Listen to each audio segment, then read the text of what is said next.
This news update is brought to you by... This is how we flow. Oh, the offers are quite exciting, and the prices will leave you smiling. Everybody's got a cheerful glow. Get 2 months of free movies and more when you sign up for Flow TV this Christmas.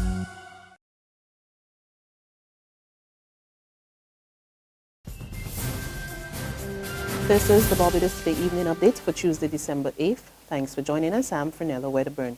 Topping the news this evening, 18-year-old Kadeem David Wilfred lost his life this morning after he was struck by a truck. According to police, Wilfred of Perseverance Road, Jackson, St. Michael, died on the Arsenal playing field in the same area between 11:30 and 11:45 a.m. The deceased and the driver of the truck were reportedly involved in a verbal dispute before the incident occurred. The driver then turned himself in to the District A police station and is currently assisting lawmen with investigations. Police are treating Wilfred's death as unnatural.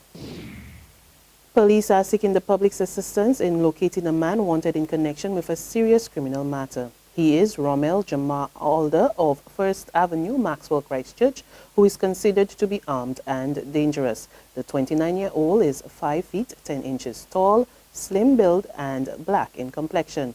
He has black hair, wide sleepy eyes, and thick lips. Allder is advised to present himself to police accompanied by an attorney of his choice. Anyone with information on his whereabouts is asked to contact police emergency number 211 or the nearest police station. Police officer Everton Gittens was a no-show in the District A Magistrates Court today. He was scheduled to reappear after being remanded to Her Majesty's Prison Stored on the last occasion. However, Inspector Eustace Eiffel told the court that Dr. Bresford Cornell of the psychiatric hospital determined that Gittens was not fit to attend court today. A report to that effect would be forwarded to the hospital to the court. Magistrate Christy Cuffy Sargent therefore adjourned the case until January 5th. Gittens, who is 43 years old, is facing indictable charges of murdering a Selwyn Knight on March 15 this year.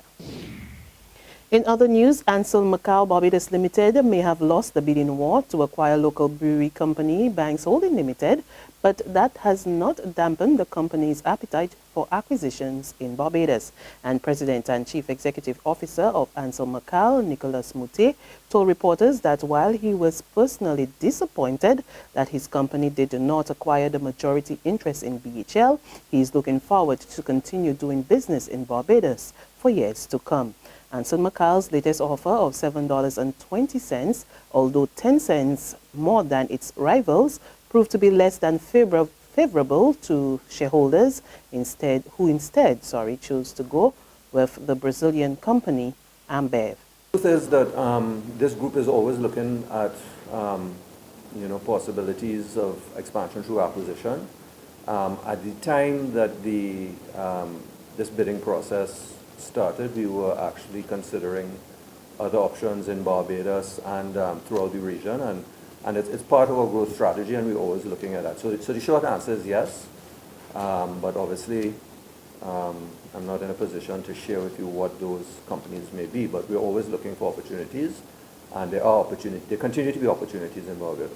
Muti says he believes his company's attempt to acquire majority shares in BHL had raised the profile of both BHL and Ansel Macau.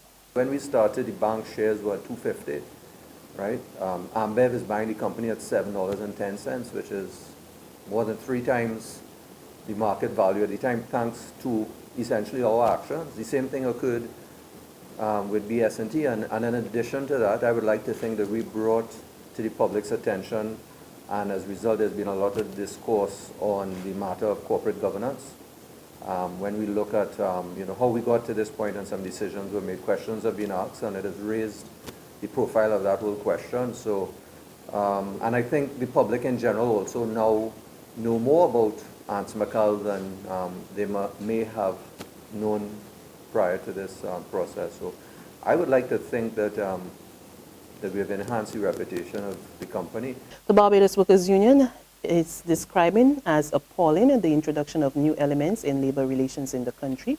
BWU Deputy General Secretary Dwayne Paul tells Barbados Today that some employers are breaking away with traditional practices and protocols. He made the comments as the union met today with the management of the Ape Sail Club in St. James in a bid to resolve long-standing issues affecting maintenance staff.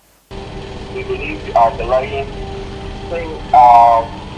issue in this whole matter is that it is the overfoot to introduce new elements into the industrial relations process that doesn't exist, which is not supported by current practices.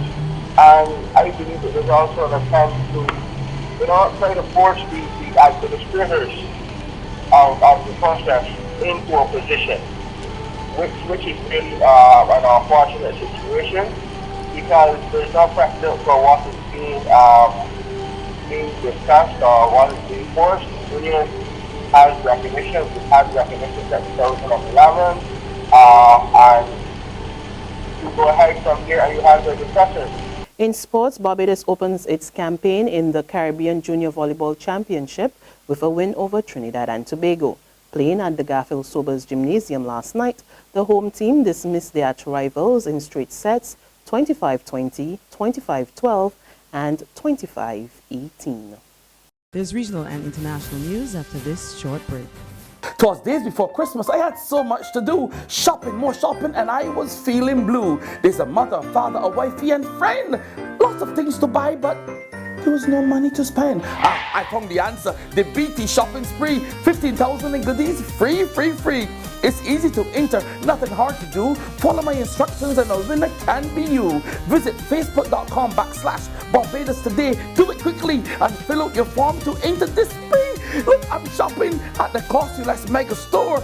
Come down, fill your trolleys with goodies and more. And like me, you too can say, ho, ho, ho. Secure your future, be financially strong. Since 1983, we have been there for you. A smart range of products, great tax benefits. We're the solution to your hopes and your dreams. The Barbados Workers Union Cooperative Credit Union. The Barbados Workers Union Cooperative Credit Union. Humble beginnings to smart loans, smart savings. Save smart and borrow smarter, that's the move for me.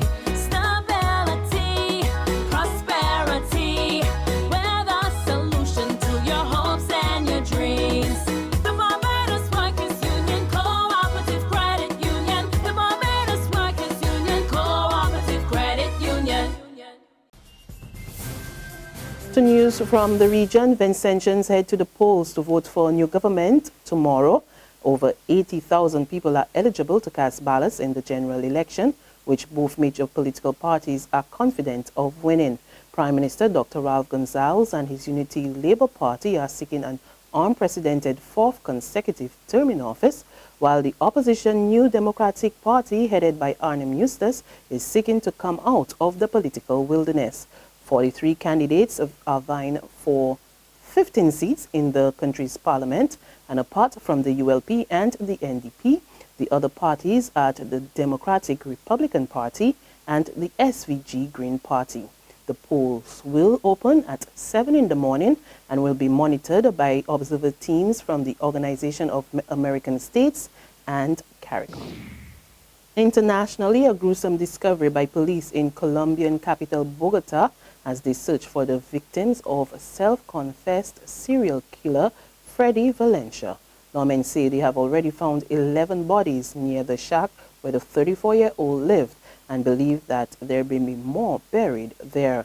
Valencia said he killed his victims, all of whom were women, for refusing to have sex with him, and then he disposed of their bodies in bin bags. He told officers that he had taken more than 100 women to his shack, but the exact number of victims is still unclear. And that's our Barbados Today evening update, but there's more on our website at www.barbadostoday.bv. You can also subscribe to our e-paper, our email updates, and of course, like us on Facebook. We're also on Izumi Media and bus terminals or screenplay at supermarkets and gas stations near you. as well as Channel 101 on Flow TV and Mix 96.9 FM. There you can get all the latest news and sports. I'm Fernella Wedderburn. Good evening.